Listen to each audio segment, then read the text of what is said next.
atibatike zvechopu chopu. Muri yeZimbabwe ndadzoka zvekare necurrent situation yezvinhu zviri kuitika kuborder kuri kupisa iko zvinezvi mashoko atiri kutambira hazvisina kumbomira mushe. The Border Management Authority Commissioner Michael Masipato said neighboring countries were failing to prevent their citizens from crossing into South Africa illegally. Nyaya iri kunetsa handisuda kunyeberai yasvika pachikamu cheche chekuti munhu unongona kuti unenge une vana vepa next door vari kupinda mumba mako vachiita se vachiuya vachidya, unenge wasvika pakuconfranda ana baba vacho kana maparents vacho kuti havasi kuudza vana vavo kuvharira vana vavo door kana kurambidza vana vavo kuti vauye kunoko because iwe unongoona kuti ndaneta vedu uye kuti kudai umwe mwana apoya nepahwindo apinda neback door kuseri apinda nekwakadai so asoda kupinda nepa street ningirikini ndiri kutoona kana bedroom yavana vangu akudya nevana vangu.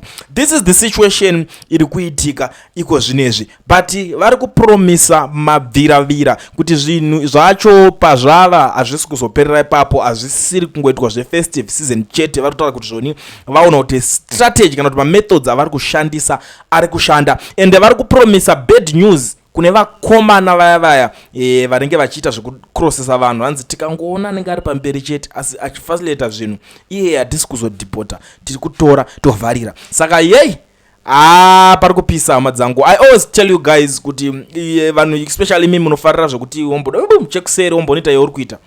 This is the high time yekuti vanhu muchitora mapassport. I understand kuti anodhura, zvakuda kuti muchitogara pasi mutaurira nehurumende kuti hey, tiri kutadza kuafoda mapepa ekufambisa aya, kwakuenda zvinhu kuchanetsa ende kuchapisa ende kuti vamwe vanga vajairira. Now nyaya iri kubuda iri kudedzera kuzvone. Unfortunately we are more on our own. Our neighbors are not helping on illegal migration. I think that one is an open reality, and on that particular basis you have to be aware that on their side they don't even do much of the operation to try and stop their people from crossing the borderline. BMA is now using drones to clamp down on illegal border crossing. He added that response teams are stationed in nearby bush areas to intercept people attempting to cross.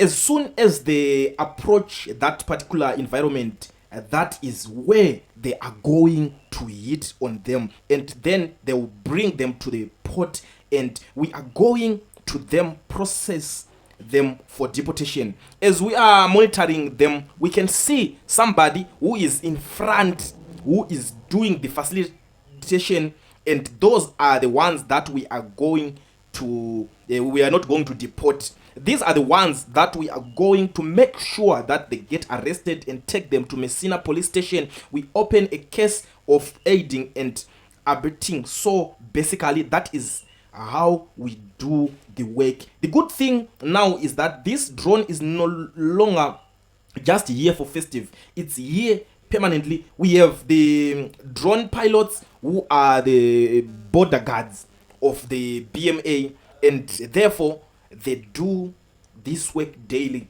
and that is why we have seen a bit of reduction in the number of people who attempted to cross. So even in this instant, after we have intercepted this, you will see that the number will keep going down, because they will see that effectively now they are being monitored, and this happens quite often. It is something that happens daily. No, definitely we do have this kind of incidents daily, but the numbers have actually gone down. I mean, remember the northern border effectively used to lead as far as the number of people that will be attempting to enter the country illegally, but as we speak, that actually number had gone down this side, primarily because of assistance of the drones and that kind of interactions that we made.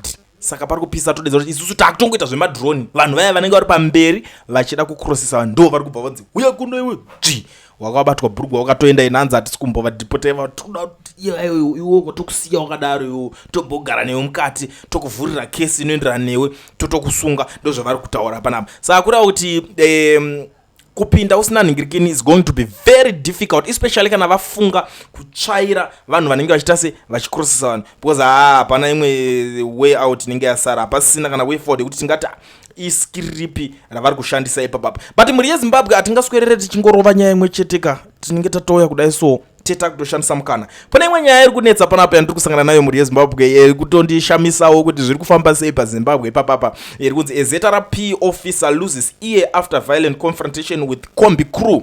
Mupurisa weZimbabwe Republic Police akakwachurwa nzeve chayo kutodona after that zvimboonikirikina. Pane inonzi vaimboita maphysical negotiations kana muchaziva yekuti adomboitika vanombonegoshiata nemuromo ka, saka vanga vakunegoshiata nebhodhi dzavo nemiri wavo. Now tichatsopinda mune nyaya yacho. A police officer lost an ear in a violent confrontation with a combi crew in Harare. The shocking incident, which involved an alleged kidnapping and assault, yet sent ripples through the capital. The event unfolded on Sunday, January 4, 2026 in Rhodersville. Constable Shadrack Jongwe, 36, was on road line traffic duty with colleague when they stopped a white Toyota Hiace. A routine stop turns violence. According to H Metro, the combi driver Shepard Kazingizi was stopped for picking up passengers. At an undesignated point, Constable Jongwe decided to escort the vehicle to the road port. Police posts to ensure a fine paid.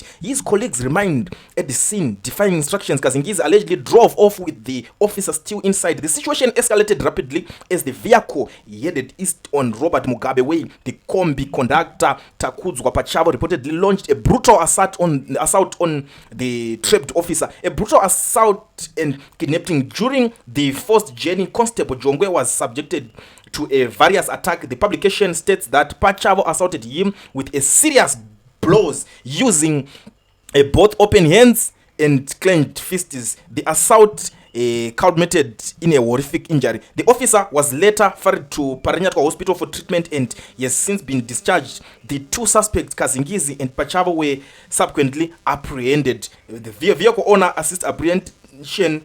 The arrest of two Rua residents followed the intervention of the combi's owner Melissa Manore. Saka panapa mhuri yeZimbabwe mamiriro zvakaita ndeyekuti physical negotiations yazokusvika zvaipa kuti vakomana vacho vazosungwa zvikanzaiwa zvibhakera zviko muri kuzvishandisira kusiriko chandiye munogara mukati momboiswa kurehab yemagariro nevamwe unongoziva kuti kunhingirikini yekujeri irehab kapachayo in case you didn't know. Saka ndo pazvazongosvika panapa pakungoti vanhu vakusvika pakuita sei pakunokwachurana nzeve. It was very dramatic situation honestly, but I don't know kuti tirikunanga kupi zenyika ini nyaya yemakombi navanhu vanomhanyisana iyi ndokureketaura kudhara kwambone vakambi vakunetsa kavakanda maspikes zvakakonza kuti makombi anga kutatsaona vamwe vanga kuroone mazimboma zvakangowanda zvine zvingoitika hondo yemakombi nenikine. But I think panofanira kuitwa a solution inoshanda. Those guys, they should come and learn something from South Africa honestly in terms of kucontrola makombi, because vakafanira kugadzira a certain association ine association yakarongeka vachichita maassociation president vachita sei so that aposhaikwa fight between mapurisa nemakombi inofanira kubhanwa that fight iyo poita makombi ari kushanda neassociation simple, then association yochiva iyo inocontrola makombi ayo pachayo. That way zvinoshanda, because pakada ngonzi mapurisa ndo ari kuzocontrola vachita mapurisa anofanira kupiwa basa rimwe rekuita different than control. Kuzoona kuti if you go to South Africa association haina need kuti ikakubata nikirikini yako inozonzi yakuda uzombotonyorwa zvoita mapurisa zvezve no, unotongoziva kuti izvi hazviitwe, association haizvide simple, kwete kuti unoswera unzi apa rumboiswa chakati vakanyimana mari uzonzwanzi varovana. To me honestly it doesn't make sense, but amen kwazvazosvika ukuwo kuti vamwe vanenge vauda kushandisa maphysical negotiations kuti unongoona miri wemupurisa wobva wazomujaja. It's not right.